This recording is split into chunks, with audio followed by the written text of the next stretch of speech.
আরাফাত, মরুর বুকে যেখানে আকাশ ছুঁয়েছে ধরণী, ঠিক সেখানে দাঁড়িয়ে আছে এক নীরব পাহাড়, নির্জন, গম্ভীর, অমনি।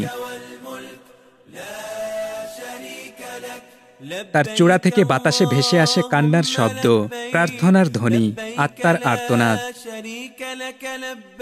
জাবালে আরাফাত এ কেবল এক পাহাড় নয়, এ এক জেগে ওঠা মুহূর্ত, যেখানে আত্মা নগ্ন হয়, অহংকার ভেঙে যায়, আর মানুষ আল্লাহর সামনে দাঁড়ায়। না, কেউ এখানে রাজা হয়ে আসে না, না আসে ভিখারির বেশে। সাদা কাপড়ে মোড়ানো আত্মারা আসে সমান, চোখে চোখ রেখে বলে, আমাকে ক্ষমা করো হে পরম দয়ালু। এই ময়দানে হারিয়ে যায় সব পরিচয়, ধনী গরিব, জাত পাত সব দূর হয়।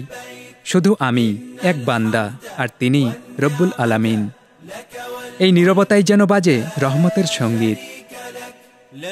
এখানে দাঁড়িয়ে কেঁদেছিলেন রাসূল সাল্লাল্লাহু আলাইহি ওয়াসাল্লাম শেষবারের মতো। এখানে নেমেছিল ফেরেশতারা করুণা নিয়ে, আলো ও স্বস্তির তোড়। আদম ও হাওয়া এখানে হয়েছিলেন মিলিত। যেখানে চোখের জলে ধুয়ে যায় পাপ, মুছে যায় ভুল। আজও সেই কান্নাধ্বনি বাজে বাতাসে, আজও সেই প্রার্থনা ছুঁয়ে যায় আকাশে। হে আল্লাহ, তুমি আমার রব, আমি ফিরছি তোমার দিকে। সূর্য ধীরে নেমে আসে, আকাশে পড়ে রহমতের ছায়া।